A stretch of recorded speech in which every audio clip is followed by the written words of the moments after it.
Understanding how to talk to people. It's a big one because everyone thinks, oh, I know how to talk to people. I talk to people all the time. But truly being able to speak to someone in the way they want to be spoken to help them see that their end goal is achievable through you. So I'm a big proponent of studying transactional analysis. It's psychology, and it became like Sandler's selling system is based on TA. A lot of the selling systems, John Martinez, is based on TA. So I went back to the root and started reading books like Games People Play, I'm Okay, You're Okay. And you can start to understand, oh, I'm talking to someone that's in a child ego state right now. I need to bring them back to an adult. Or they're coming at me, critical parent, fuck you, why are you calling me? And there's some little tricks you learn how to diffuse that situation, like, oh, it sounds like I've upset you. Something as simple as a well-placed label will make them either realize they're being an asshole or stop because it's a pattern interrupt and they've never had someone do that, because most people are like, oh, you're an asshole, and they go back at that. So if you come real soft and late night DJ voice is what Chris Voss calls it, and it changes the whole dynamic, because a lot of people don't want to actually listen to what you have to say. They want to talk, so let them talk and they tell you how to sell them. So that's something big that I've taken over the years, is learning how to talk to people the way they want to be spoken to. That's awesome. Back in 2019, before COVID actually hit, we were attending every meetup there was, and the entire team went. That was huge. We met a lot of good people. We did a lot, and we were only in Phoenix and Tucson at the time. We had not gone nationwide. I actually gained a very valuable partner out of that through a network meeting, and then we split. He is no longer with us today, but he was a good partner at the time. And that was just through networking. At the same time, it taught me how to wholesale, because we were getting so many deals that we couldn't put out on the plate. Novations weren't really around at the time, but I come to find out we were doing them anyway. And so he taught us that. At the same time, when you get in rooms with caliber of people, like some of these people that are here, you learn from that. And you got to make friends with those. One thing cool about Arizona and Phoenix, everybody is here to help each other, it seems like. They're not doing this competitive thing. We're on a ride, Tony and I, this weekend, and there's a couple others, with a gentleman out of Houston. And he says, you can't go talk to anybody in Houston. Everybody is feuds and fights. We don't have that here in Phoenix, so you guys are very lucky to have that. We all want to give, and we try to give value, and it seems like the coaches give. What are you laughing at? Some people. What'd you do now? Some people view. I agree, and I like that. I think we live in a pretty good state. People are cool. Well, look at all the gurus that are moving here. I mean, these guys just came here, you and Eric. Shit. I ain't no guru. Nick Perry just moved here. He's a guru. Yeah. Some of the big boys, they're all wanting to come to Phoenix. Why, I don't know. But They say it has something to do with proximity. I don't get that. Not when you live in Cave Creek. East Mesa. Hey, settle down back there. He's always making Well, John, you've obviously had a ton of success, obviously. How did you go from your first deal to building a portfolio or the career at scale, and what were key shifts that made that happen? I have to go back to what Danny said. I was working a job full time for I don't know how many years, building up the portfolio before I actually stepped out of my full-time job with my mentor. And I got lucky because my mentor became my partner. But that was a key moment. In 05, 06, when the market was doing this here in Phoenix, that's when we got an offer to buy a lot of our portfolio. My partner and I, we sold off our entire portfolio at that time. Biggest mistake in my life. Went into developing land and making gated communities, building $1 million homes. Got caught in 08. That was a whole nother pivot point. We got caught with 2 lots, thank God, no houses. So that helped. We got rid of those. I wanted to start building back a portfolio. And we fell into assisted living homes because rentals didn't work at that time. Prices were too high in Phoenix. You couldn't get rent to work, but assisted living homes you did when you're getting, $3,000, $4,000, $5,000 per bed, and we were using 10-bed homes. We built that portfolio up. My wife and I ran that for about 9 years, as well as we had other rental properties, not lease option at that time, but rentals. And really, one of the biggest pivots for me is when I got out of that and we did the 1031 exchange and sold those houses. One of those houses, I was actually buying it with a lease and option. That's what really pushed me into taking all my rental properties and turning them into lease with options. And that's what we did. And then we just took it one step further. When they exercised the option, now we turned it into seller financing and become the bank. So you were the leasee before you were the leaseor. Yeah, I was. Yep, a lot of pivoting points. What's the question? You've had a little bit of success. Okay. What was how'd you go from first deal to building the portfolio or career at scale? And what were key shifts that made the scale happen? Well, once again, most of the time I don't know what I'm doing, so I'll just figure that out as I go. And like John said, you just take action because I'm not going to over analysis paralysis something. I'm just going to take the action and course correct as I go. That's how my entire business was built, is not knowing what I'm doing every single day and just doing the actions that I know I'm supposed to be doing and correcting as I go. And I would say another big thing is like bookkeeping. For a long time, my finances were really bad business-wise. I couldn't tell you all the money I was making. I said there's more money in the bank account last month than there was. There's more money in the bank account this month than there was last month. That's how I was able to tell people how I made money.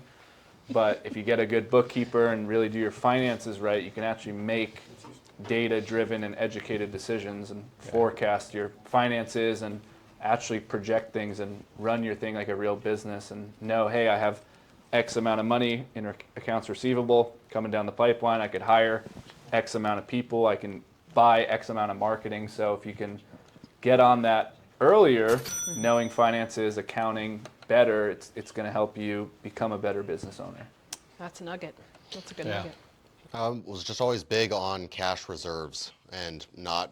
I would set small goals, like once I hit 100K liquid, I could buy this luxury item I want, and reinvesting the money back into the business and realizing the money in the business isn't my money.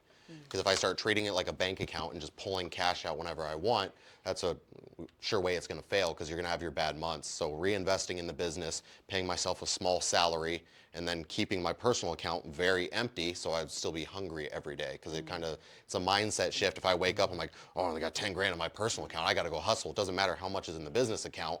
It changes. It's been a mindset shift for me. And then staying away from all the luxury stuff, because when you have, $500,000, $1 million liquid in a bank account, you're like, oh, I could go buy that Ferrari. I could go buy that. And it starts to mess with you. But if you set these mile markers, like I'm not buying another truck until I hit this amount, and then I can depreciate that off the business, and setting those goals is what's kept me alive, when down months hit or, bad times hit. What about guns?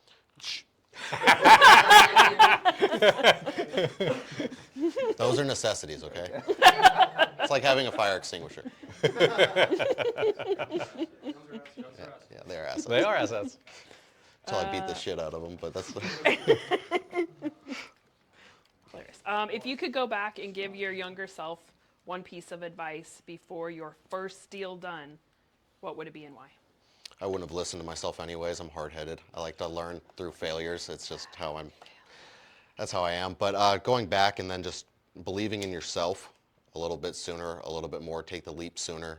Thankfully, I had a good friend around, Jesse Burrell, who owns Bat Skip Racing, and he saw that I had the potential before I did. So being around people that see greatness in you can bring out a side of you that you didn't, because I didn't believe in myself. And he's like, every time you're going to go do plumbing, how many phone calls could you have made? Could you have closed one deal that month to make you 3 times the amount you're going to do? And just having someone believe in you when you don't believe in yourself is pretty powerful. Yeah, I agree. I love that. Yeah. Starting sooner than when I did and staying in the lane. I didn't stay in the lane. I kept pivoting back and forth and moving around. If I would have stayed in the lane, I'd be so much further ahead than we are today, even though we're doing okay, but it could have been a lot further ahead. And that's what I preach to everybody that is my associates here. Stay in your lane. If you want to build a portfolio, work here. We'll get you that portfolio, but stay there and keep going. If you're going to go wholesale and that's what you like doing, it's a grind, but you can make a shitload of money doing it. Find your lane.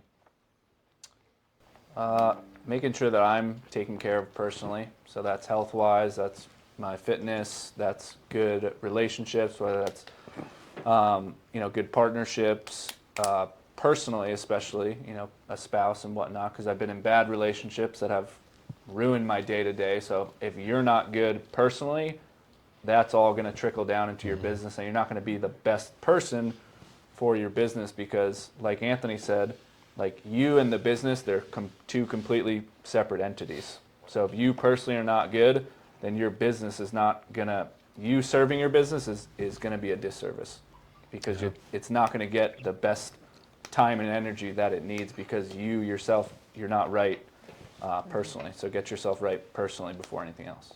Okay. And I'd like to comment on that. Having a spouse behind you that supports you. I've been married for 31 years, going on 32. My wife supports what I do and never questions it. She believes in me. That's freaking huge. Amen, Michelle. Kudos I already to know you. where she is.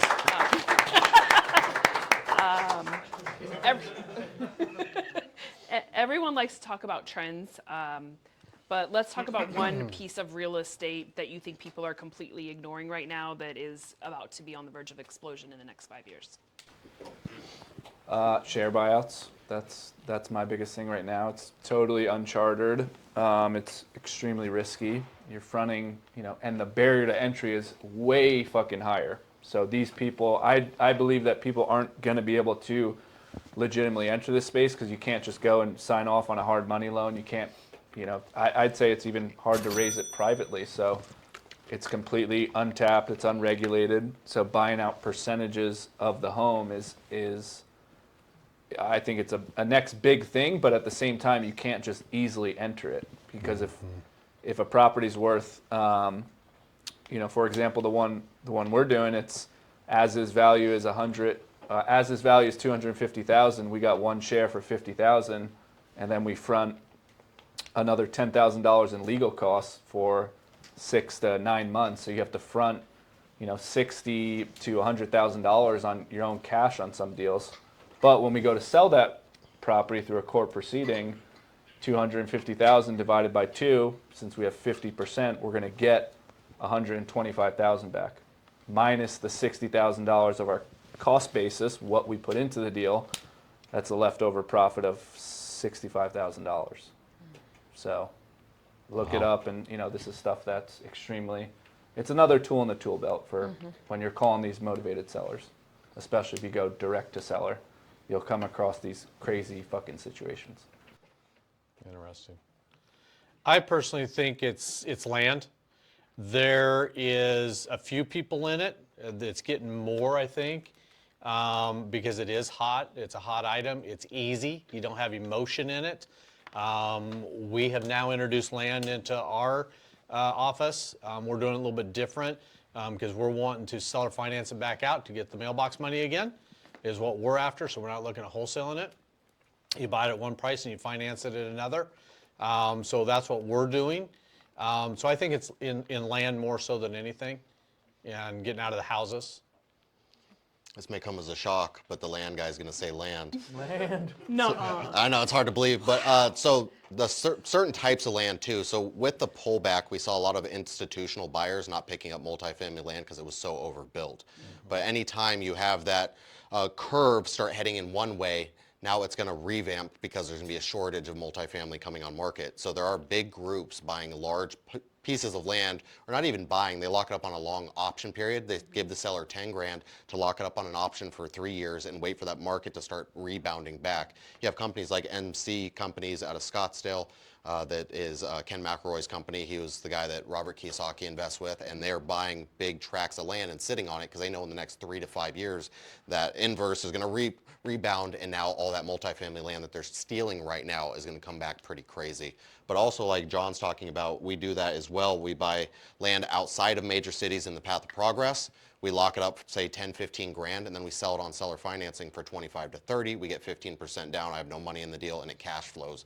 Like I'm very frugal on how I spend my money, and I wouldn't buy myself anything nice until the cash flow was there. And because I have lots like that, that covers the nice car I bought. That's like my luxury spending comes in mailbox money from doing exactly that. So And you just bought a nice car. I was irresponsible. Porsche. Yeah. Sure. Yeah, sweet ride. Yeah. Germans would be so mad. If I say it wrong, it's a Porsche. Well,